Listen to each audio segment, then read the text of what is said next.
I am Arthur, and I am 24 years old. 4 years ago, I stood in the center of my family's immaculate, custom-built living room while my own father looked me dead in the eyes and completely disowned my future. He refused to pay a single dime for my college education, coldly calling me a worthless investment with zero potential. He did this right after handing my twin brother, Julian, a fully funded free ride to one of the most elite, obscenely expensive private universities in the United States. While I was desperately trying to figure out how to avoid drowning in a lifetime of student debt and minimum wage misery, my parents told me that my brother was destined for absolute greatness while I was just average. They laughed at my ambitions.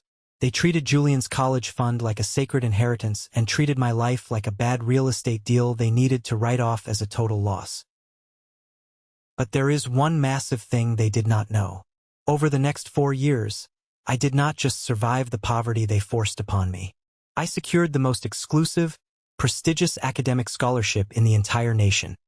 A secret weapon that allowed me to transfer directly into my brother's elite university for my senior year. And right now, on graduation day, my parents are sitting in the VIP front row with their expensive cameras, waiting for Julian. Instead, they are about to watch the dean of the university call my name as the valedictorian. Before I tell you exactly how the look of pure, unadulterated horror washed over their faces, please take a second to hit that like button if you believe that hard work always beats toxic family favoritism. And do not forget to let me know in the comments exactly where you are watching from today. Now, let us go back to where this nightmare actually began. Graduation day was a morning I will absolutely never forget. The sky over the campus was a perfect, crisp, mocking shade of blue. The massive university stadium was packed to the absolute brim with over 3,000 proud parents, grandparents, siblings, and alumni. The air was thick with the overwhelming scent of expensive designer perfumes, fresh imported floral bouquets, and the undeniable aura of generational wealth. I was standing backstage, hidden in the holding area strictly reserved for the highest academic honors students. I wore the standard black graduation gown, but draped heavily across my shoulders was the thick, braided gold sash of the valedictorian. Pinned directly over my heart was the heavy bronze medallion of the Whitfield Scholarship, a piece of metal that represented tears, starvation, and ultimate victory. I pushed the heavy velvet curtain aside just an inch to peer out into the stadium. The seating arrangement was designed to highlight the donors and the elite. I found them almost instantly. My father, Richard, was sitting dead center in the VIP section. He was wearing his custom-tailored navy suit, the exact same suit he always wore to high-stakes commercial real estate closings or aggressive meetings with his corporate lawyer.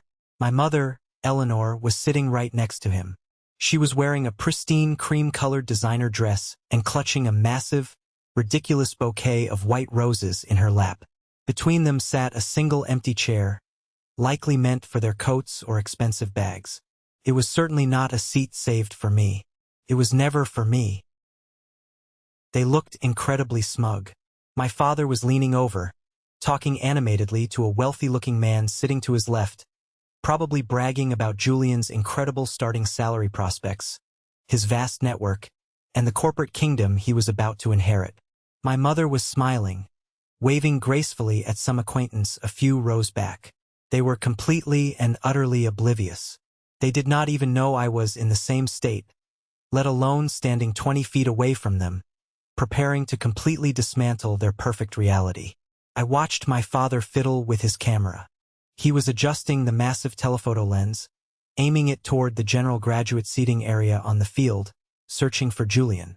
Julian, who was probably sitting with his fraternity brothers, nursing a hangover and entirely unconcerned about his future because he had a massive safety net waiting for him. My father had literally invested over $250,000 into Julian's Whitmore education. He bought him a brand new luxury SUV when he turned 18. He paid the rent for Julian's massive off-campus apartment. He funded extravagant ski trips and summer vacations across Europe. And in less than 15 minutes, my father was going to face the brutal reality that his ultimate golden investment had yielded absolutely nothing of true value. The most bizarre part of that moment was my own heart rate. I placed my hand against my chest and felt nothing but a steady, calm rhythm. For years, I had fantasized about this exact day. I had dreamed of revenge. I had imagined screaming at them, throwing my success in their faces, and demanding an apology for the years of neglect. But standing in the shadows of that stage, feeling the physical weight of my achievements on my shoulders, the burning anger was entirely gone. It had burned itself out long ago, replaced by a cold, impenetrable armor. I realized I did not need their validation anymore.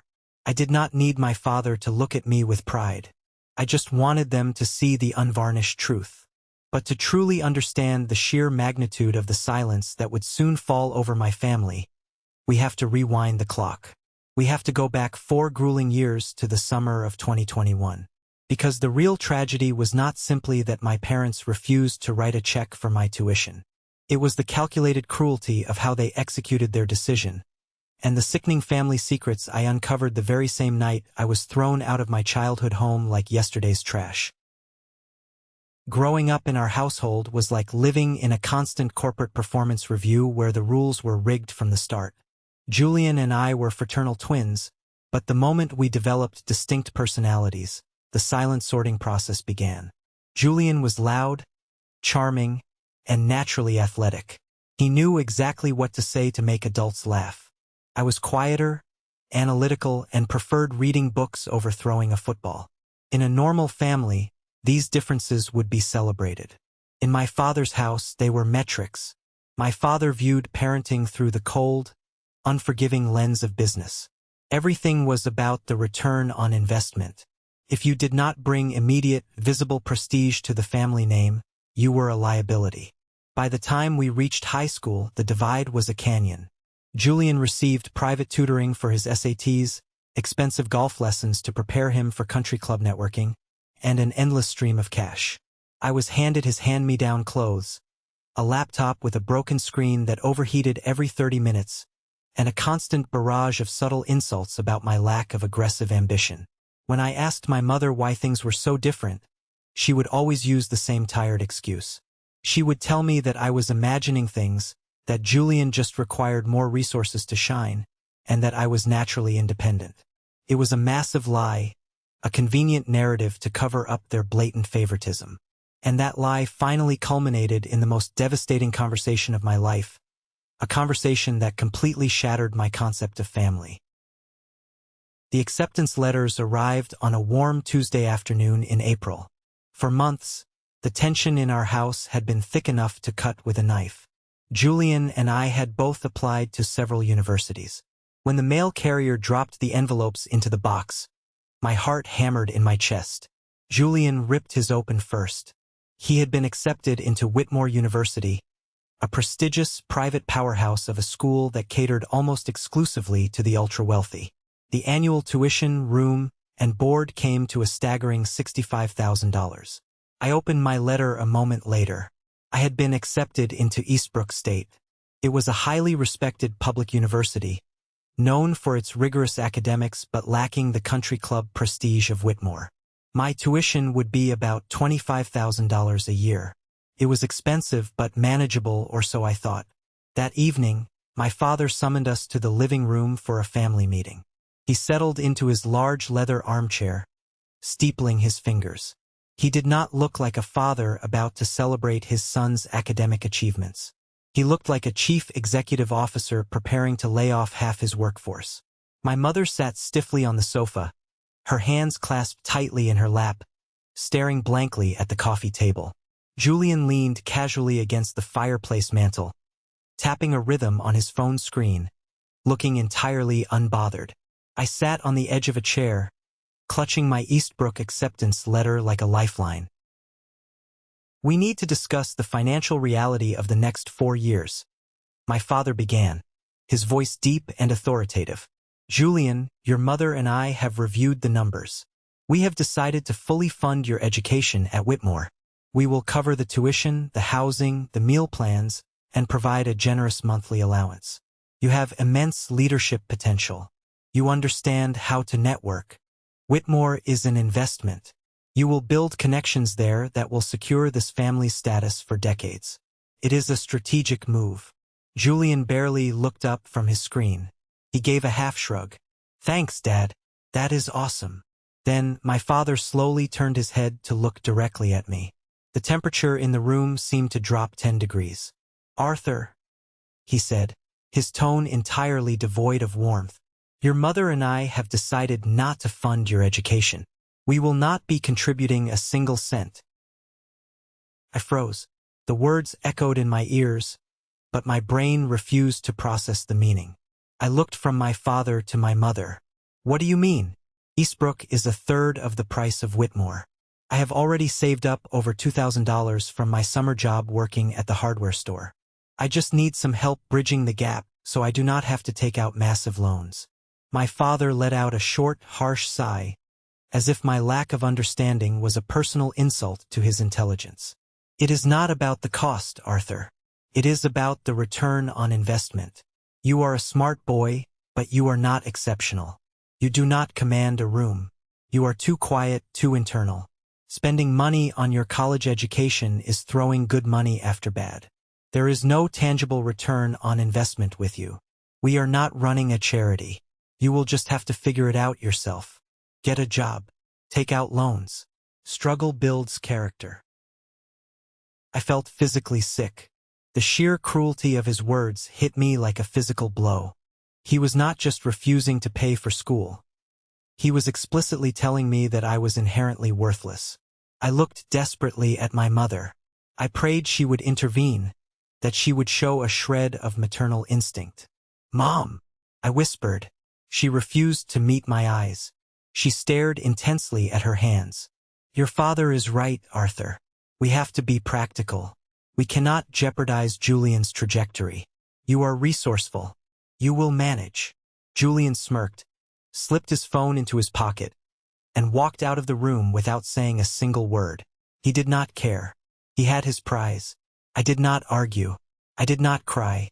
I stood up, walked to my bedroom, and began throwing my belongings into trash bags. I could not spend another night under that roof. I was suffocating. I needed to get out. As I carried my second bag down the dark hallway toward the front door, I stopped. The door to my parents' master bedroom was cracked open just an inch. A sliver of light spilled out onto the hardwood floor. I heard my mother's voice. She was on the phone. I recognized the shrill, demanding tone coming through the speaker immediately. It was my Aunt Beatrice. Aunt Beatrice was my mother's older sister. She was a bitter, deeply toxic woman who had recently finalized a vicious divorce. She had walked away with a massive real estate settlement, sole custody of her bank accounts, and a severe superiority complex. For reasons I never understood, she absolutely idolized Julian and openly despised me. I know it sounded harsh, Beatrice. My mother was whispering into the phone. But Richard insisted on ripping the bandage off. And to be completely honest, I think you were right. Of course I was right, Eleanor. Aunt Beatrice snapped through the speaker. You cannot let guilt ruin your financial planning. If you split the college fund, Julian might not have enough liquidity to really thrive in that elite environment. He needs the right clothes, the right car, the right fraternity dues. Julian is the one who will eventually take care of you and Richard. He has the killer instinct. Arthur is just too soft. He is a drain on your resources. You have to back the winning horse. Cutting Arthur loose now saves you a lifetime of supporting his mediocre lifestyle. I stood frozen in the hallway. My chest tightened until I could barely draw a breath. This was not just my father's toxic business mindset at work. My mother was fully complicit.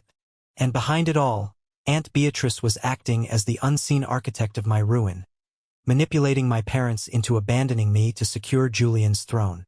They had literally held a covert committee meeting to evaluate my human worth, and they had officially priced me at zero. I walked out the front door and never looked back. I moved to the town where Eastbrook State was located 3 months before the fall semester began. I found a tiny, dilapidated room in a rundown house shared with 4 other guys. The walls were paper-thin, the plumbing was a constant nightmare, and the rent was $300 a month. One of my roommates was a guy named Marcus. He was an engineering major, working full-time at a warehouse, and surviving on cheap coffee and sheer stubbornness. We bonded instantly over our mutual absolute lack of a safety net. My freshman year was a masterclass in brutal survival. I refused to take out a massive lawsuit-level pile of student loans that would trap me for decades. Instead, I designed a schedule that left me constantly teetering on the edge of physical collapse. I woke up at 4 in the morning to open a local diner. The manager, a woman named Sarah, quickly realized I desperately needed the job and exploited me relentlessly. She gave me the worst shifts, forced me to scrub grease traps, and constantly threatened to fire me over minor infractions. I smelled like stale fryer oil constantly. After my shift, I rushed to campus for classes from 9 until 3. Then, I worked a second job as a janitor in the university library. I studied until midnight, slept for 4 hours, and repeated the cycle. I missed every single college experience. There were no football games, no frat parties, no late-night pizza runs. I wore clothes from thrift stores until they literally fell apart. I ate instant ramen until the sodium made my joints ache. There were days when the exhaustion was so profound I hallucinated. I would lean against a mop handle in the library and fall asleep standing up. But every single time I thought about quitting, every time I considered calling my parents to beg for a loan, I heard my father's voice echoing in my skull. There is no return on investment with you. That insult became my ultimate fuel.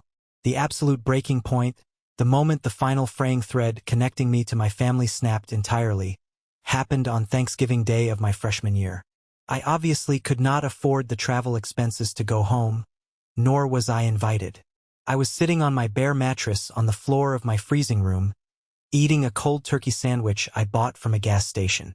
In a moment of pathetic weakness, a desperate urge to hear my mother's voice, I dialed their home number. My mother answered on the third ring. "Hello, Arthur?" "Hi." Her voice was completely flat, laced with a heavy dose of annoyance. "Happy Thanksgiving, Mom. Is Dad around?" I asked, my voice cracking slightly. I heard her cover the receiver with her hand, but it did not muffle the sound enough. My father's booming voice carried perfectly through the line. "Tell him I am busy carving the turkey. I do not have time for a guilt trip today. I am not sending him any money." My mother returned to the line, her tone artificially bright and overly cheerful. "Your father is just completely tied up right now, sweetie. And Julian brought his new girlfriend home, so it is just incredibly chaotic here. The house is full of guests. We love you. Have a good day. Bye." The line went dead. I sat there staring at the cracked screen of my phone. 10 minutes later, I opened social media. Julian had just posted a new photo.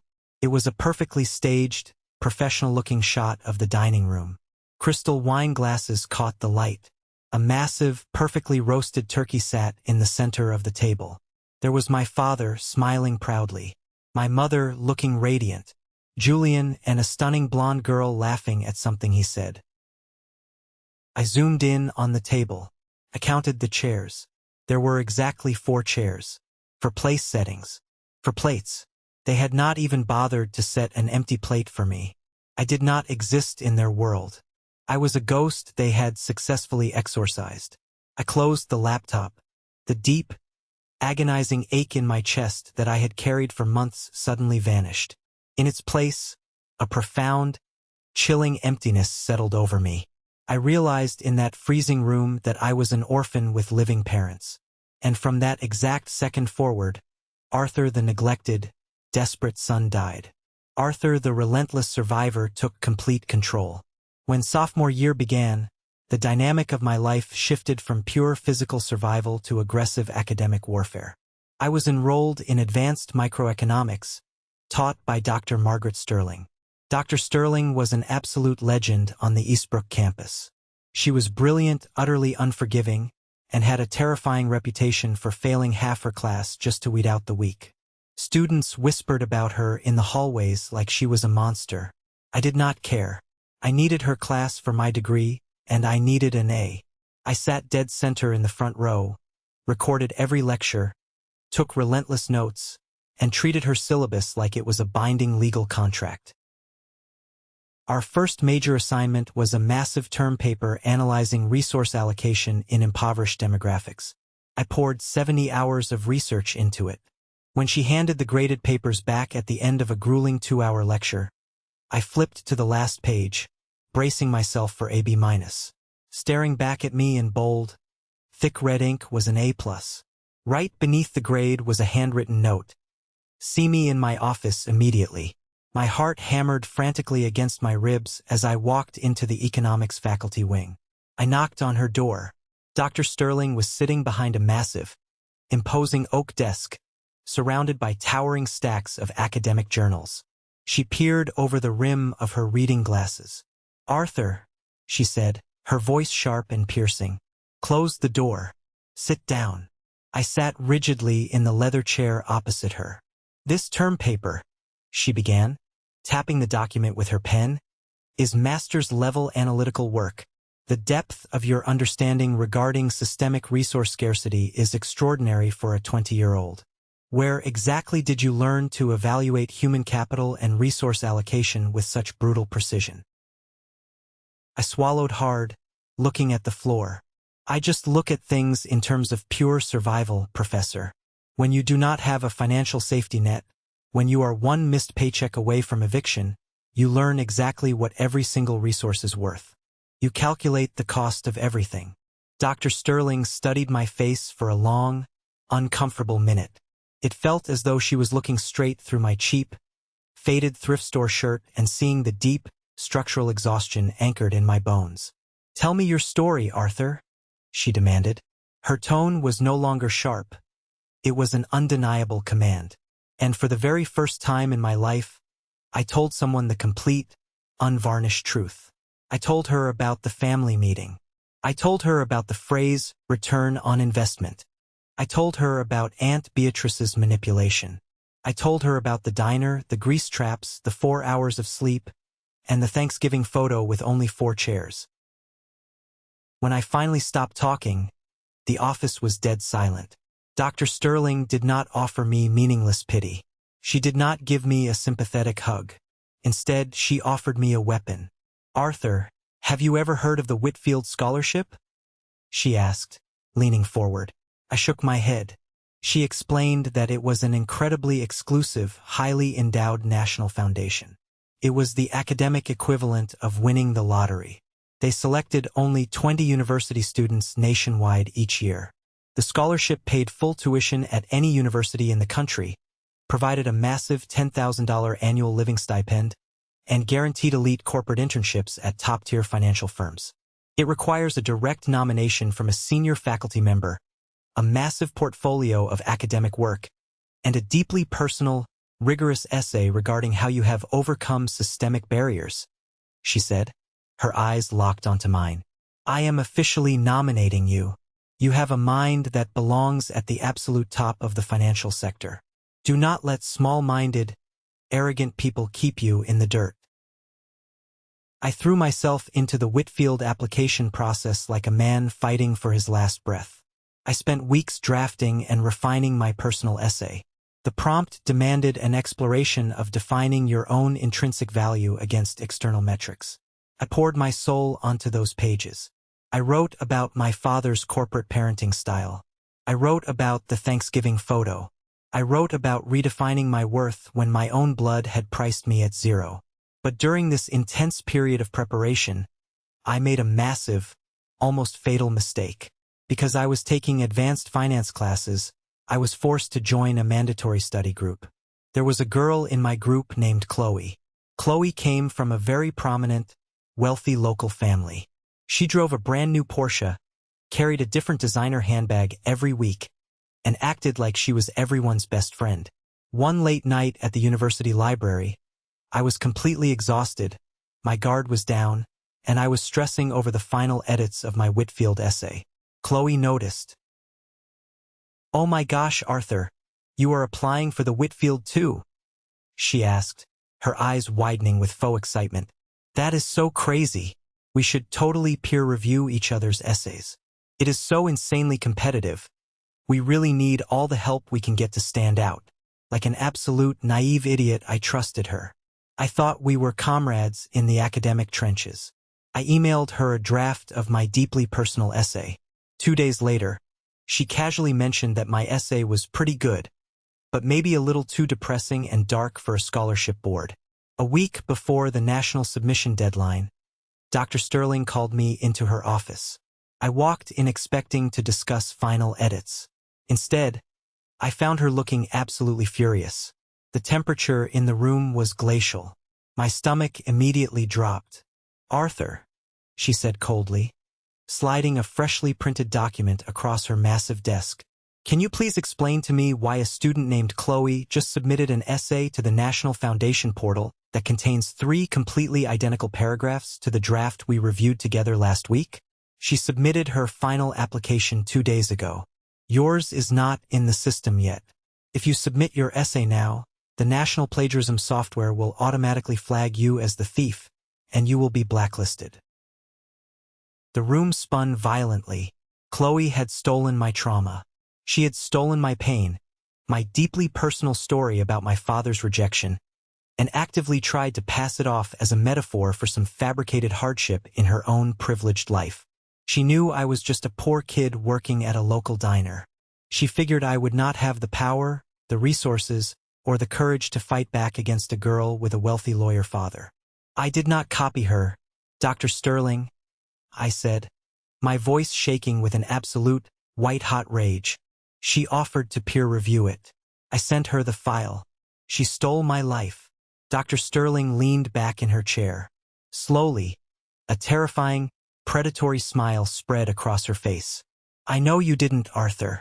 Her previous academic record is mediocre at best. She entirely lacks the intellectual depth and the emotional vocabulary to write this piece. But more importantly, she made a fatal, arrogant error." Dr. Sterling tapped the paper with a manicured fingernail. "She did not bother to research the foundation board. She did not know that I sit on the regional screening committee for the Whitfield Foundation. I have already contacted the Dean of Academic Integrity with the timestamped drafts you emailed me weeks ago. Chloe's application has been permanently disqualified, and she is currently facing immediate expulsion for severe academic fraud. Submit your final draft tonight." I felt a rush of vindication so powerful it made me dizzy. I submitted the essay. 2 agonizing months later, the email arrived. I was a national finalist, but there was a massive, seemingly insurmountable hurdle.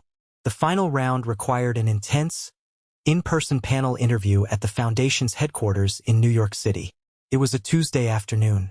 The interview was scheduled for Friday morning. I checked my bank account. I had exactly $42.16 to my name. My rent was due in 3 days. A last-minute flight to New York was hundreds of dollars. Even a cheap, roach-infested hotel was financially impossible. I was completely trapped. My father's strategy of financial starvation was finally, ultimately going to work. I sat on the floor of my grimy apartment, holding my head in my hands, completely and utterly defeated. I was ready to draft an email withdrawing my application. That is exactly when Marcus walked in. He took one look at my face and demanded to know what was wrong. I explained the situation, my voice dead and hollow. Marcus did not say a single word. He turned around, walked into his bedroom, rummaged under his bed for a moment, and came back out holding an old, battered cigar box. He opened it and dumped a pile of crumpled $20 and $50 bills directly onto my lap. "This is my entire emergency fund," Marcus said fiercely, glaring at me. "It is about $400. Take it. Buy a bus ticket. Sleep on the bus. Shower at a truck stop sink. Do whatever you strictly have to do, but you are not letting those rich snobs win. You are not giving up." "Marcus, I cannot take this," I choked out, tears threatening to spill. "What if you need a lawyer, or your car breaks down, or you have a medical emergency? If you do not take this money right now, I will literally beat you up," Marcus said, shoving the cash aggressively into my chest. "You are going to New York, and when you get that fancy corporate promotion and make your first million, you can buy me a massive steak." That night, I boarded an overnight Greyhound bus to Manhattan. I was wearing a slightly oversized suit I had purchased at a Goodwill for $12. I did not sleep a single minute on that 8-hour bus ride. I just stared out the window into the pitch-black darkness, practicing my interview answers, repeating Dr. Sterling's words in my head like a mantra. I was going to war, and I was not coming back empty-handed. The interview panel in New York City was designed to be terrifying. I was led into a massive, glass-walled boardroom on the 50th floor of a skyscraper overlooking the Manhattan skyline. 5 incredibly wealthy, powerful board members sat across a long mahogany table, grilling me relentlessly for an hour. But I did not flinch. When they asked me about my background, I did not try to hide the diner, the overnight bus ride, or my father's absolute rejection. I owned every single piece of it. I looked them in the eyes and told them that adversity was not a sob story. It was the ultimate, unfiltered training ground for financial resilience. I explained that a man who knows how to stretch $40 across 2 weeks knows how to manage a corporate budget better than a kid who was handed a platinum credit card at 16. 3 weeks later, I was back in the grimy kitchen of the diner, elbow deep in hot, soapy water, aggressively scrubbing the grease traps. My cheap phone buzzed in my apron pocket. I wiped my hands on a dirty towel and opened the email. Dear Arthur, the Whitfield Foundation is incredibly honored to welcome you as one of this year's 20 national scholars. I dropped my phone, clattered against the tile floor. I sank to my knees right there in the middle of the kitchen, surrounded by the smell of fried food and bleach, and for the first time in 3 brutal years, I cried. It was not a quiet cry. My shoulders shook. It was a full-ride scholarship. It was an incredible $10,000 living stipend. It was absolute, undeniable freedom. But there was a crucial, life-altering stipulation hidden in the Whitfield contract. To maximize the networking opportunities and corporate exposure, scholars currently attending state universities were highly encouraged, practically mandated, to transfer to one of the Foundation's elite partner schools for their final 2 years. I pulled up the list of partner schools on my cracked laptop screen. And right there, sitting near the top of the alphabetical list, was Whitmore University. Julian's school. The school my father gladly paid $65,000 a year for. The school I was deemed not special enough to attend. I printed the transfer papers and signed them that exact same afternoon. I moved to the Whitmore campus for my junior and senior years. I lived in a beautiful, quiet campus apartment fully paid for by the Foundation. I bought a decent, functioning laptop. I finally quit the diner. I threw myself into my advanced finance studies with a terrifying, singular intensity. I maintained a flawless 4.0 GPA. I secured a summer internship at a top-tier firm. And most importantly, I kept my presence completely, absolutely secret from my family. I deleted all my social media accounts. I became a ghost, silently haunting the edges of their pristine, wealthy reality. It was not until the spring semester of my senior year that the inevitable collision finally happened. I was sitting in a secluded corner of the main campus library, deeply engrossed in a massive legal brief on corporate restructuring, when a familiar voice behind me said, "Arthur." I did not flinch. I did not gasp. I slowly closed my heavy textbook and turned around. It was Julian. He looked absolutely terrible. He had dark, heavy circles under his eyes. His expensive designer cashmere sweater looked stained and wrinkled, and he smelled faintly of stale beer and desperation. He stared at me as if I were a terrifying hallucination. What are you doing here? Are you visiting someone? Did Dad finally crack and cut you a check? I stood up slowly. I was suddenly acutely aware that I was taller than him, broader than him. The years of carrying heavy trays, scrubbing floors, and surviving on adrenaline had built a physical resilience in me that he completely lacked. He looked soft. "I go to school here, Julian," I said, my voice completely calm and deadpan. "I have been a student here for 2 entire years." His jaw literally dropped open. "That is impossible. Dad told everyone you were flipping burgers at some state school. How in the world are you paying for Whitmore tuition?" "I earned a highly competitive national scholarship," I said, stepping slightly closer to him. It is something you would not understand because it requires actual work. Now listen to me very carefully. You are not going to tell Richard or Eleanor that I am here. You are going to keep your mouth completely shut. If you say a single word to them, I will personally ensure the university administration takes a very close, uncomfortable look at your attendance records, which my sources tell me are absolutely abysmal. Julian physically backed away from me, looking genuinely unnerved by the coldness in my eyes. He nodded quickly, swallowed hard, and basically ran out of the library. I knew he would not say a word to my parents. He was far too cowardly to disrupt the status quo, and he knew I had leverage. The weeks leading up to graduation were a blur of intense preparation. Because of my perfect GPA, my published research papers, and the immense prestige of the Whitfield Scholarship, I was officially named valedictorian of the Whitmore graduating class. I was asked by the dean to deliver the keynote address to thousands of people. I accepted immediately, which brings us right back to that perfect, crisp morning. Graduation day. Before I walked out to take my assigned seat on the stage, I had to walk through the main outdoor concourse to grab a bottle of water. The concourse was packed shoulder to shoulder with milling families. I kept my head down, carefully hiding the gold valedictorian sash under my arm.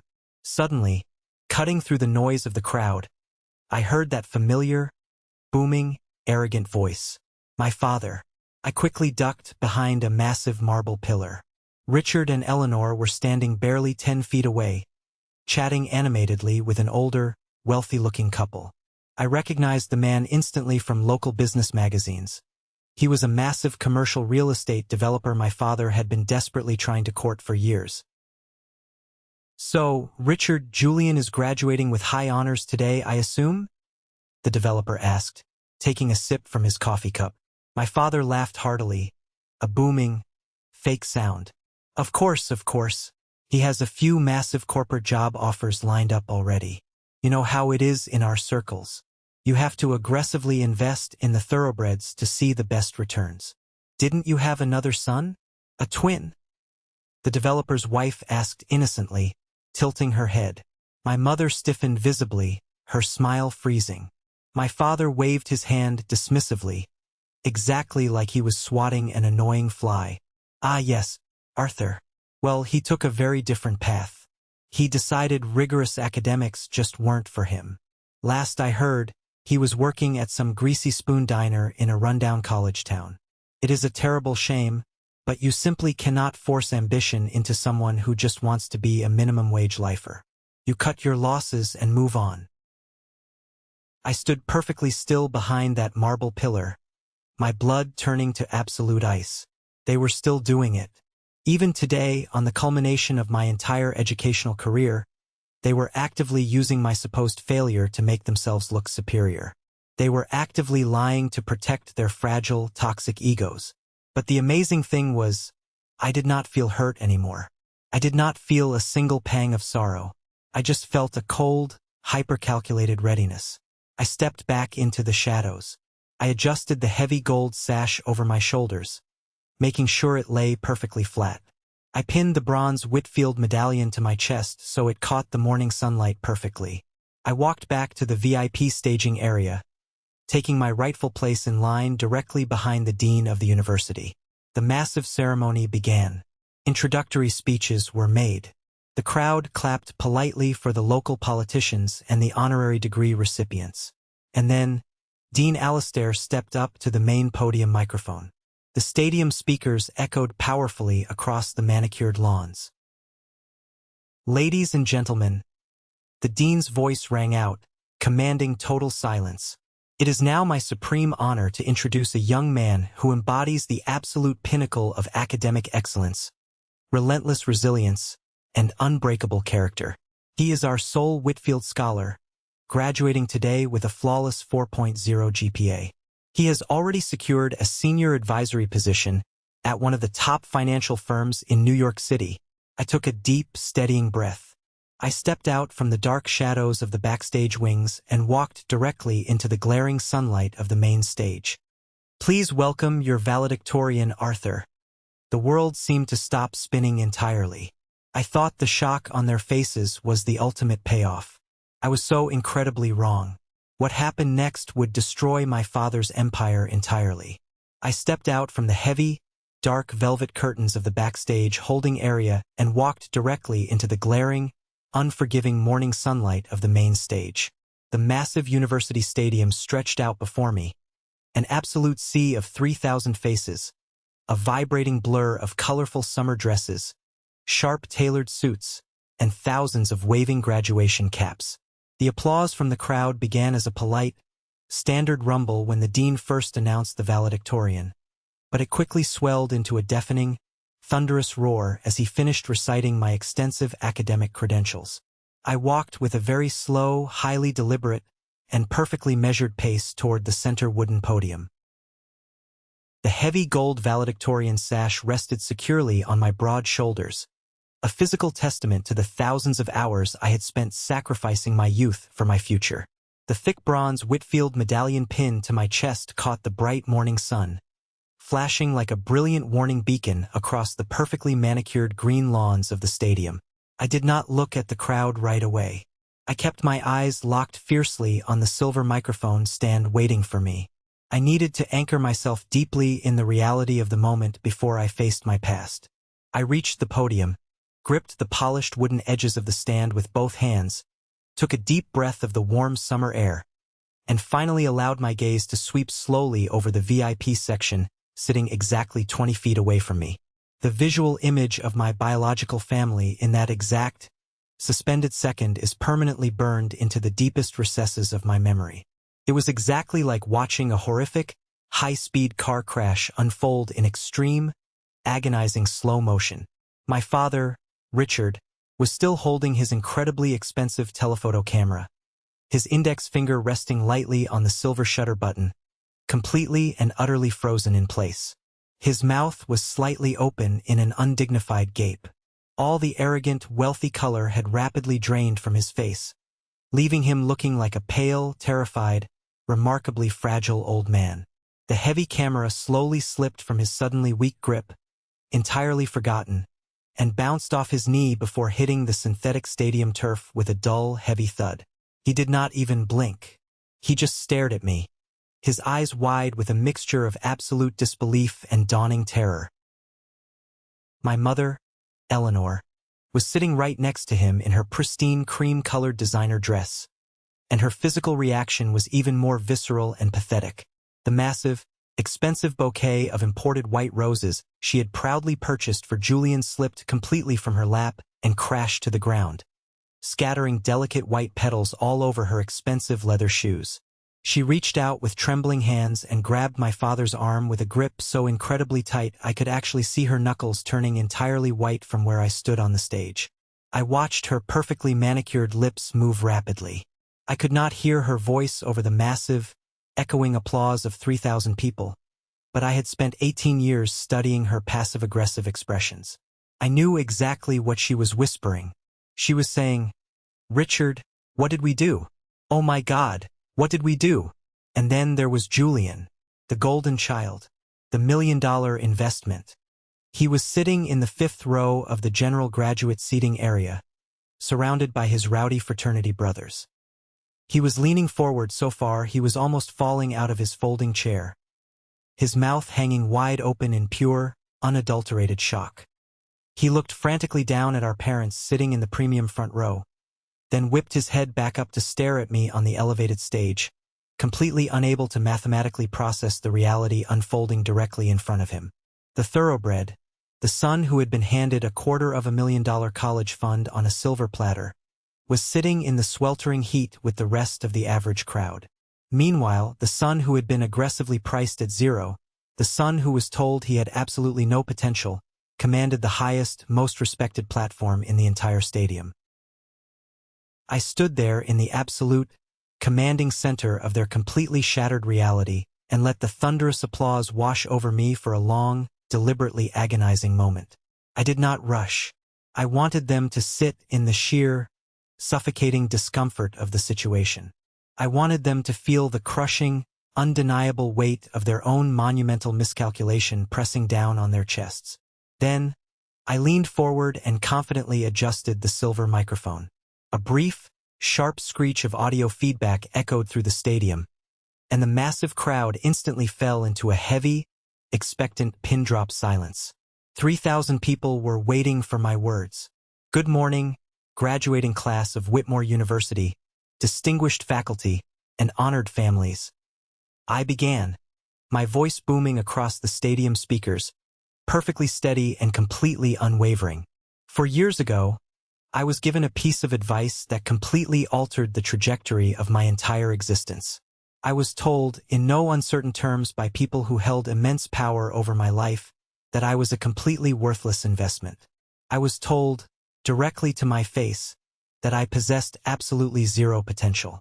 I was told that directing any financial resources toward my education or my future would be a catastrophic waste of capital, because there would never, ever be a return on that investment. A quiet, highly uncomfortable murmur rippled rapidly through the front rows. This was clearly not the standard, uplifting, follow your dreams graduation speech they were expecting to hear. This was not about changing the world with a smile. This was a brutal reckoning. I kept my eyes locked firmly on the back of the stadium, intentionally refusing to give my parents the satisfaction or the relief of direct eye contact. I let them sweat. When you are told by the people who are biologically supposed to protect you that your intrinsic human value is essentially nothing, you are faced with an incredibly brutal, life-altering choice. I continued, my voice gaining volume and intense emotional weight. You can either quietly accept their absolutely flawed, toxic valuation and live the rest of your life hiding in the shadows of their expectations, or you can decide to become the sole architect of your own worth. I chose the latter. I realized very early on that if I wanted a seat at the table of success, I could not wait for someone to politely hand me a chair. I had to go out into the forest, chop down the wood, and build the table myself. I spoke extensively about the harsh reality of surviving without a financial safety net. I painted a vivid picture for the privileged audience. I talked about the grueling, bone-aching hours working at a greasy, run-down diner before the sun even came up. I talked about aggressively scrubbing industrial floor tiles, wearing oversized thrift store clothes that smelled like someone else's attic, and living for years on a maximum of 4 hours of sleep a night. I talked about the specific, agonizing mental pain of sitting in a freezing rented room, watching my wealthy peers complain about the size of their massive college fund allocations or whining about their expected corporate starting salary, while I was literally counting loose pennies just to ensure I could afford a cheap bus ticket to a scholarship interview in New York City. I did not sound bitter. I did not sound angry. I sounded incredibly victorious. I laid out the stark, undeniable facts of my survival not to gain their cheap pity, but to demonstrate the undeniable, terrifying power of human resilience when pushed to the absolute brink. Many of us sitting in this beautiful stadium today grew up falsely believing that our worth was strictly tied to a grand inheritance, or a prestigious family name, or the conditional approval of people who view familial relationships purely as calculated business transactions. I said, my voice echoing off the concrete bleachers with absolute authority. But let me tell you the absolute truth. The most valuable, untouchable asset you will ever possess in your entire life is your own unbreakable resilience. When someone looks you in the eye and tells you that you are not worth investing in, they are not exposing your hidden flaws. They are aggressively exposing their own incredibly limited, pathetic vision. They are showing you that they completely lack the capacity to see a diamond before it is painfully pulled from the dirt and polished by adversity. I finally lowered my gaze. I looked directly down into the VIP section. I looked straight into my father's panicked eyes. He was completely rigid. His jaw clenched so tightly a visible muscle twitched violently in his pale cheek. He looked like a man standing on the gallows. My mother was silently crying, thick, heavy tears ruining her expensive designer makeup, her hands covering her mouth in absolute horror. I stand before you today on this stage not because someone generously paved an easy, golden road for me. I declared, my voice echoing with absolute, undeniable finality. I stand here today as your valedictorian because I learned exactly how to pave the incredibly hard road myself. I learned how to turn painful rejection into pure, unadulterated rocket fuel. To anyone sitting in this massive audience today who has ever been overlooked, maliciously underestimated, or told they were simply not good enough by the very people who were supposed to love them the most, hear my voice right now. You are the absolute master of your own valuation. Never, ever let small-minded, arrogant people calculate your worth. I took one deliberate step back from the microphone. For 3 agonizing seconds, there was total, stunning silence across the entire stadium. And then, the stadium completely erupted. It was not polite, wealthy golf clapping. People physically leaped to their feet. The cheering was completely deafening. A massive wave of sound that shook the wooden stage beneath my feet. It was a massive, spontaneous standing ovation from 3,000 complete strangers.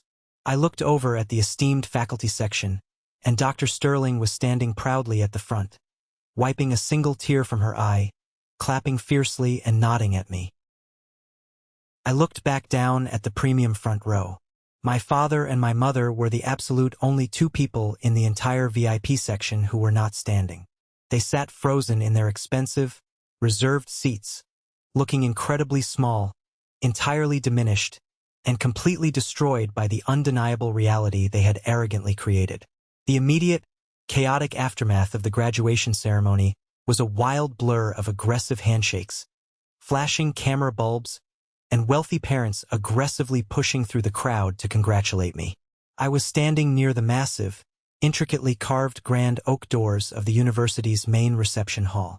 I was holding a crystal glass of sparkling water, speaking intensely with a highly prominent corporate lawyer who was aggressively interested in acquiring my resume for his prestigious firm. The lawyer had just enthusiastically offered to personally connect me with the senior managing partner at his Manhattan office, when I saw them pushing aggressively and rudely through the dense crowd of celebrating families. Richard and Eleanor. And right behind them, marching like a furious general, to my absolute disgust, was Aunt Beatrice. Beatrice looked exactly like she had just swallowed a plate of sour lemons. Julian was trailing at the very back of the group, looking completely and utterly humiliated, staring at the floor and desperately refusing to make eye contact with anyone in the room. I politely excused myself from the corporate lawyer, placing my water glass on a passing waiter's silver tray, and turned to face my biological family. The massive confrontation I had vividly envisioned and planned for 4 years was finally happening, right here in the Grand Hall. But the dynamic had completely shifted. I held absolutely all the cards. I was standing on my own conquered territory now. "Arthur?" my father said, his voice unusually tight, strained, and lacking all its usual booming authority. He aggressively reached out to grab my shoulder, attempting to initiate a familiar, domineering paternal gesture to assert control in public. I took one very deliberate, sharp step backward, smoothly evading his reach. "Richard?" I replied, my voice completely flat, cold, and strictly professional. I did not call him Dad. I had firmly decided I would never call him Dad again for the rest of my life. My mother let out a small, wounded, highly dramatic gasp, bringing a trembling hand to her chest. "Arthur, honey, please. We are just so incredibly shocked. We cannot believe this. Why on earth did you not tell us you were attending Whitmore University? We could have celebrated together as a family. We could have supported you." "Celebrated?" I asked, raising a single, highly skeptical eyebrow, letting a sharp note of sarcasm bleed into my tone. "Celebrated exactly what, Eleanor? The fact that I barely survived the aggressive financial starvation strategy you both enthusiastically endorsed and implemented? Or perhaps the fact that I somehow managed to secure the highest academic seat at this elite university without tapping into a single penny of the precious college fund you reserved exclusively for your golden child?" My father's face flushed a deep, incredibly angry crimson. He looked around nervously, his eyes darting back and forth, painfully aware of the extremely wealthy, influential families standing nearby who might overhear the devastating truth of his spectacular failure as a parent. "Now you listen here, Arthur. Let us absolutely not air our dirty family laundry in public like commoners. What I did to you 4 years ago, it was a strategic move. It was tough love. I saw that you were getting complacent. I knew deep down that you needed a massive, aggressive push to reach your true, hidden potential. And look at you now. You are the valedictorian. You are a Whitfield scholar. My parenting strategy clearly worked perfectly. The sheer, breathtaking, psychopathic audacity of his statement almost made me laugh out loud right in his face. He was actively, desperately trying to take full credit for the immense success he had vehemently and maliciously tried to destroy. He was trying to rebrand his horrific, calculated neglect as a brilliant, visionary parenting strategy. "Your strategy?" I asked, keeping my voice low but incredibly razor-sharp, ensuring my words cut through the ambient noise of the reception hall. "You absolutely do not get to claim the beautiful harvest when you actively, deliberately tried to burn the entire field to the ground, Richard. You did not give me tough love. You gave me an aggressive, calculated financial abandonment. You looked me in the eyes and told me I had zero return on investment. You literally priced me at nothing. Do not stand here in your expensive suit and insult my intelligence by pretending you had some brilliant master plan. You threw me away, and you are only standing here now because I proved your valuation entirely wrong." Aunt Beatrice aggressively pushed her way to the absolute front of the group, her face pinched in her trademark, bitter scowl, her expensive jewelry clanking aggressively. "Arthur, you are being incredibly, unbelievably disrespectful to your parents right now. After everything they have done to raise you, feed you, and clothe you, you embarrass them in front of all these important people with that highly dramatic, ungrateful speech? You always had a flair for playing the pathetic victim. You should be thanking them on your knees." I slowly, deliberately turned my cold gaze to Aunt Beatrice. The intense anger I had kept strictly locked away and carefully managed for 4 years finally found its perfect target. "Beatrice, you are the absolute last person on this entire earth who should be lecturing anyone about family loyalty, gratitude, or financial ethics. I heard the phone call 4 years ago. I stood alone in the dark hallway and listened while you aggressively manipulated my weak mother into cutting me off so your precious Julian could have a much bigger piece of the financial pie." Beatrice took a physical, stumbling step back, her eyes widening in genuine, unadulterated panic. My mother looked entirely horrified, her mouth dropping open. "You constantly project your own miserable, deeply toxic life onto everyone else around you," I continued, my voice cutting through the noise of the reception hall like a surgical scalpel. "You ruined your own marriage. You aggressively dragged your poor ex-husband through a vicious, highly public divorce just to secure a massive real estate settlement you absolutely did not earn. You fought viciously for custody of bank accounts, not children. And then, bored with your own miserable wealth, you decided to play malicious financial advisor with my life. You are a bitter, deeply miserable woman, Beatrice, and your opinions are entirely, completely worthless to me." "Arthur," my mother cried out loudly, thick tears finally spilling over her eyelashes and running down her cheeks. Please stop this right now. We are a family. We share the same blood. We can fix this terrible misunderstanding. We want you to come home with us for the massive celebration dinner tonight. We booked a highly exclusive private dining room at the country club just for us." "I am absolutely not going to the country club, Eleanor," I said, stating her first name with cold, clinical precision. "I am not going back to your house. I do not have a home in your house, and I never truly did. And I strongly, highly suggest you save every single penny of your expensive celebration money, because from what I intimately understand about your current situation, you are going to desperately need it." My father narrowed his eyes sharply, his aggressive corporate instincts suddenly kicking into overdrive. "What exactly are you talking about, Arthur? Stop talking in riddles." "I am talking about Julian," I said, finally shifting my gaze to look directly at my twin brother, who was still intensely staring at his expensive dress shoes, looking like he wanted the marble floor to magically open up and swallow him whole. "Julian, did you happen to tell Richard the absolute truth about your current academic standing? Did you tell him that you barely, by the skin of your teeth, managed to graduate today with a pathetic 2.1 GPA?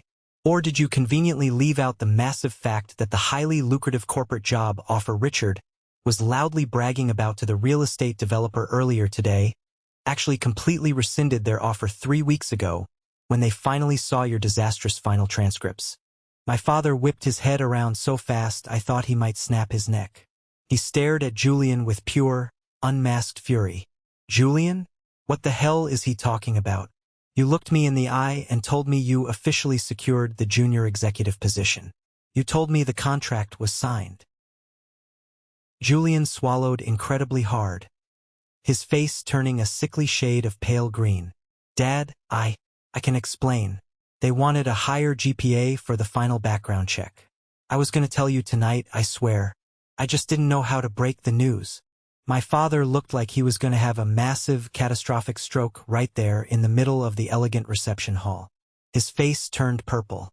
His $250,000 golden investment, the son who was supposed to secure the family legacy, had yielded a completely unemployable, lying graduate with a mountain of credit card debt. While Julian is spending the next year desperately trying to figure out how to format a basic resume, I will be packing my bags for a real career, I said, delivering the final, crushing, deeply satisfying blow. I officially accepted a highly coveted senior advisory position at Vance Financial Strategies in New York City. I start my orientation on Monday morning. My starting base salary, not including my aggressive signing bonus, is significantly more than you made in your first 10 entire years of business, Richard. So do not ever, under any circumstances, call my phone again asking to fix your broken family dynamic. I am officially, permanently resigning from this family. I turned my back on them without a single ounce of hesitation and walked powerfully out the grand oak doors into the bright afternoon sun. I left them standing there completely frozen in a tight circle of their own magnificent, highly expensive failure, already beginning to viciously fight among themselves. Walking away from them felt exactly like walking away from the heavy, suffocating funeral of my old, miserable life, and I was absolutely, wildly thrilled to see it buried deep in the ground. 2 highly successful, incredibly fast-paced years passed since that explosive graduation day. Living and working in the heart of New York City was a relentless, high-speed corporate adrenaline rush, and I absolutely thrived in the chaotic environment. I was working directly at the headquarters of Vance Financial Strategies, widely known as one of the most ruthless, highly effective, and elite corporate restructuring and liquidation firms on all of Wall Street. Thanks to my relentless work ethic born from years of diner shifts, I was aggressively promoted to senior advisor within my first incredibly short 18 months. I was now personally managing massive, highly complex portfolios and handling multi-million-dollar corporate bankruptcies for failing titans of industry. I had purchased a beautiful, minimalist apartment overlooking the stunning Manhattan skyline, built a solid, loyal group of friends who valued my character, and maintained absolutely zero contact with my biological family. I had entirely blocked their phone numbers, aggressively filtered their emails straight to the trash, and focused exclusively, with laser precision, on building my own untouchable empire. But karma, as I intimately learned during my time in high finance, is not just some abstract spiritual concept or a fairy tale. In the brutal corporate finance world, karma is highly documented, aggressively audited, incredibly precise, and completely, utterly inescapable. It was a dark, heavily raining Tuesday afternoon in late November. I was sitting comfortably in my massive corner office, reviewing a thick stack of distressed, failing corporate portfolios that our aggressive firm had recently acquired during a market downturn. My executive assistant gently knocked and walked in, placing a massive, intimidating red priority folder directly in the center of my mahogany desk. "Arthur, Mr. Vance wants you to personally handle this brand new emergency restructuring case," she said, tapping the thick file with her pen. "It is a mid-sized commercial real estate firm based out of the Midwest. They are currently drowning in a massive, highly publicized lawsuit regarding poorly managed, illegal zoning permits, and they are desperately seeking an emergency corporate bailout and aggressive debt restructuring. The forensic numbers look absolutely horrific. The CEO essentially bled his own profitable company dry over the last 5 years, illegally funding lavish personal expenses and desperately trying to cover up incredibly bad, highly leveraged investments. I nodded, opened the heavy red folder, and casually looked at the primary applicant's name printed in bold, stark black ink on the executive summary. Townsend Commercial Real Estate, CEO Richard Townsend. My blood ran completely, shockingly cold for a fraction of a second. I stopped breathing, and then, a very slow, highly calculating, deeply satisfied smile spread across my face. It was my father. His vaunted, arrogant real estate empire, the very empire he claimed I was too mediocre to inherit, was completely collapsing under the weight of his own massive ego. I locked my office door and spent the next 3 uninterrupted hours diving incredibly deep into his private financial records. The sheer, unadulterated level of absolute corporate incompetence was staggering. Richard had aggressively leveraged his primary, cash-flowing commercial properties to secure a massive, high-interest line of credit, which he then incredibly stupidly sank into a highly risky, speculative residential development project. That project immediately failed due to a massive class action lawsuit from the city regarding environmental violations. But the most truly damning, pathetic evidence was found deeply buried in the personal expenditure reports.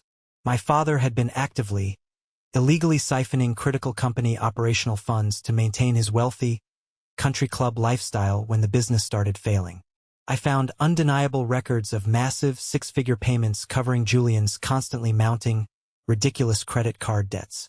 There were massive checks written for expensive luxury car leases, high-end vacations, and exorbitant legal fees paid to expensive fixers to keep Julian out of a messy, highly embarrassing public intoxication and property damage scandal. My father had literally sacrificed his entire business legacy, his life's work, to continually and desperately bail out his absolutely useless golden child. And now, facing total ruin, he was literally begging my Wall Street firm to magically save him from total, devastating bankruptcy. Mr. Vance required all senior advisors to strictly conduct a mandatory, recorded initial video conference with the distressed executive clients to formally assess their compliance and attitude before drafting any potential restructuring terms. I scheduled the secure Zoom call for the very next morning at 9 a.m. sharp. At exactly 9 a.m., holding a hot cup of coffee, I confidently joined the secure corporate video conference. The screen flickered for a moment, and the feed from the Midwest connected. Richard was sitting in his incredibly familiar wood-paneled home office. He looked completely and utterly destroyed. He had physically aged 10 grueling years in the incredibly short span of 2. His hair was significantly thinning and entirely gray. His face was lined with deep, dark canyons of stress, and he was wearing a previously expensive suit that now looked far too large for his rapidly shrinking, defeated frame. He was looking down at his messy desk, shuffling legal papers nervously, completely unaware of who was on the other end of the encrypted call. "Good morning, Mr. Townsend," I said, my voice completely professional, crisp, commanding, and entirely lacking any trace of familial warmth. Richard's head snapped up violently. He stared directly into the high-definition webcam. His sunken eyes widened in absolute, paralyzing terror. He leaned incredibly close to his laptop screen, his mouth opening and closing silently like a suffocating fish pulled out of the water. "Arthur?" he whispered, his voice cracking violently, completely stripped of its usual booming arrogance. "Arthur, what in God's name are you doing on this secure corporate call? Where is the senior advisor?" I demanded to speak with the senior advisor. "I am the senior advisor permanently assigned to your distressed portfolio, Mr. Townsend," I replied, staring directly, coldly into the camera lens. "Vance Financial Strategies has officially tasked me with reviewing your desperate emergency restructuring application. Let us bypass the pleasantries and proceed directly to the financials. I have thoroughly reviewed your incredibly messy balance sheets, your hidden expenditures, and your pending lawsuits. I must admit, Richard, the level of negligent, borderline criminal mismanagement here is truly staggering." My father physically slumped deep into his expensive leather chair, as if the remaining bones in his body had suddenly evaporated. The crushing reality of his horrific situation crashed down on him with the undeniable weight of a speeding freight train. His financial survival, his entire legacy, his massive house, and his entire future were now resting squarely and exclusively in the hands of the very son he had arrogantly discarded as a worthless, zero-return investment.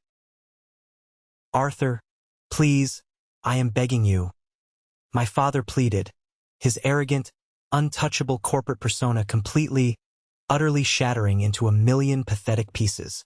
"You have to approve this. You have to help me structure a bailout. I am going to lose the house by next month. I am going to lose the firm I built from scratch. The massive lawsuit is draining every single ounce of liquidity I have left. Julian cannot find a job anywhere because his reputation is ruined, and the endless legal fees to keep him out of jail are completely destroying me. You have the ultimate power to approve this massive bailout loan. We are family, Arthur. Blood is thicker than water." I slowly leaned back in my ergonomic executive chair and steepled my fingers together, intentionally mirroring the exact, arrogant posture he had used during our horrific family meeting 4 years ago. I wanted him to recognize the exact reflection of his own cruelty. "We are absolutely not a family, Richard. We are a highly regulated financial institution actively assessing an incredibly high-risk, failing applicant," I stated coldly, my voice devoid of any emotion. "And frankly, looking directly at your horrific numbers, spending my firm's money on your rapidly failing company is throwing good money after bad. You completely lack strategic vision. You have illegally funneled massive amounts of critical capital into a massive, depreciating liability, your son Julian, while entirely ignoring sustainable ethical growth. From a purely objective, highly analytical standpoint, Richard, there is absolutely no return on investment with you." I used his exact, highly toxic words against him, weaponizing his own corporate cruelty. I watched those words land like incredibly heavy, physical blows directly to his chest. He covered his pale, wrinkled face with his shaking hands and actually sobbed. The great, untouchable Richard Townsend, crying hysterically over a corporate Zoom call to the son he maliciously threw away. I absolutely did not approve the emergency bailout loan. I did not do it out of petty, emotional revenge. I did it because, ethically and legally, the company was genuinely a massive, toxic asset that would never recover. I formally drafted a heavy, binding recommendation for the immediate, total liquidation of his remaining commercial properties to aggressively satisfy his angry creditors. I essentially, with a few strokes of my keyboard, signed the absolute death warrant of his entire corporate empire, acting strictly, perfectly by the book. Exactly 3 days after that devastating, final Zoom call, my personal cell phone rang. I had temporarily unblocked their numbers strictly to monitor any legal correspondence regarding the aggressive liquidation process. I looked at the caller ID. It was my mother. I slowly answered the call, pressing the speakerphone button, setting the phone on my large mahogany desk while I casually continued to review an email from a new, highly profitable client. "Arthur?" Eleanor said immediately, her voice completely broken, raspy, and sounding incredibly exhausted, as if she hadn't slept in a month. "Your father lost the entire business today. The bank formally served us papers. They are foreclosing on the house in 3 weeks. We have absolutely nowhere to go. We have to move into a tiny, run-down rental apartment on the bad side of town. I called Aunt Beatrice, and she completely refuses to loan us any money from her massive divorce settlement. She screamed at me and completely cut us off. I am genuinely sorry to hear about the severe financial difficulties you are experiencing, Eleanor," I said, intentionally maintaining a highly polite but entirely professionally detached tone. "However, the corporate market is notoriously unforgiving to those who make incredibly poor, highly leveraged investments. Arthur, please, I am begging you on my knees," she cried desperately, her voice cracking with sheer panic. "Julian is having a complete mental breakdown in his bedroom. He does not know how to live without the platinum credit cards. We literally have nothing left in the accounts. You are incredibly, wildly successful now in New York. You make a massive, incredible salary. I saw your firm's revenue. Could you please, just out of the goodness of your heart, help us pay the rent for a year? Or please, just let Julian come stay with you in your New York apartment until he gets back on his feet? Please, Arthur. You are our absolute only hope in the world. I slowly closed my laptop, the soft click echoing in my quiet office. I took an incredibly deep, highly steadying breath. This was the final, ultimate test of my resolve. This was the exact moment I permanently, unbreakably cemented the heavy steel boundaries of my new, peaceful life. Eleanor, I need you to listen to me very, very carefully, I said, my voice gentle but as incredibly hard and unyielding as solid titanium. I am absolutely not going to send you a single penny of my money. I am not going to pay your rent. And Julian is absolutely, under no circumstances, coming anywhere near my life or my apartment in New York. You and Richard deliberately, consciously created this exact, horrific situation. You made a choice. You chose to aggressively invest every single ounce of your financial and emotional capital into a son who viewed you purely as an unlimited ATM. You actively, proudly enabled his sheer incompetence. You actively participated in a highly toxic family system that valued money, prestige, and country club status over basic, fundamental human decency. You bet absolutely everything you owned on the golden child, and you lost the entire gamble. But you are our son. You are my baby, she wailed into the phone, a sound of pure, helpless despair. No, Eleanor, I am not, I replied firmly, without a single tremor of doubt in my voice. You aggressively made sure I understood that painful reality 4 incredibly long years ago. You do not get to magically claim me as your loving son only when my massive net worth suddenly becomes highly useful to your survival. I am officially hanging up the phone now, Eleanor. Do not ever call this number again. I genuinely wish you the best of luck figuring it out yourselves. I pressed the red end call button. I went into my phone settings and permanently, irreversibly blocked her number. I permanently blocked my father. I permanently blocked Julian. I picked up my phone, walked over to the massive floor-to-ceiling glass window of my New York corner office, and looked out over the sprawling, beautiful, chaotic city. The heavy, suffocating weight that I had carried deep in my chest since I was a neglected teenager was entirely, miraculously gone. I did not feel a single ounce of guilt. I did not feel any malicious, petty joy. I just felt a profound, overwhelming, incredibly deep sense of absolute peace. The toxic, generational cycle of abuse was completely, permanently broken. I was entirely free. Later that exact same week, I logged into my highly secure personal banking portal. I confidently initiated a massive wire transfer of exactly $10,000 directly to the Eastbrook State University General Scholarship Fund. I made the donation entirely anonymous, but I added a single, highly specific legal stipulation to the endowment. The funds were strictly, exclusively reserved for independent students who entirely lacked any family financial support. I sat there and thought about Dr. Sterling, the woman who handed me a weapon when I had nothing. I thought about Marcus, my loyal friend, who was now an incredibly successful senior engineer, and whom I had gladly taken out for a massive, $1,000 steak dinner just last month to celebrate his own promotion. I realized I had successfully built my own incredible family out of the amazing people who actively chose to invest in my strong character, not my bank account. If you are watching this video right now, and you are sitting in a quiet, lonely house where you feel entirely invisible to the people around you, I desperately need you to listen to my voice. If you are currently dealing with highly toxic parents who treat you like a massive burden, or if you have siblings who would gladly step on your neck just to secure a larger piece of an inheritance, you absolutely must understand one fundamental, undeniable truth. Their tragic inability to clearly see your value absolutely does not decrease your actual, intrinsic worth. You are not a bad investment. You are simply sitting in the completely wrong portfolio. You have the absolute, undeniable right to boldly walk away from highly toxic family dynamics. You have the right to completely refuse to attend the metaphorical, daily funeral of your own self-esteem. Do not ever spend your precious, finite life begging for tiny scraps of fake affection from people who do not fundamentally respect you as a human being. Focus all your incredible energy on aggressively building your own table, brick by heavy brick, dollar by hard-earned dollar, until you are so incredibly powerful and successful that their toxic opinions become completely, utterly irrelevant background noise in your beautiful life. Let's pause for a moment.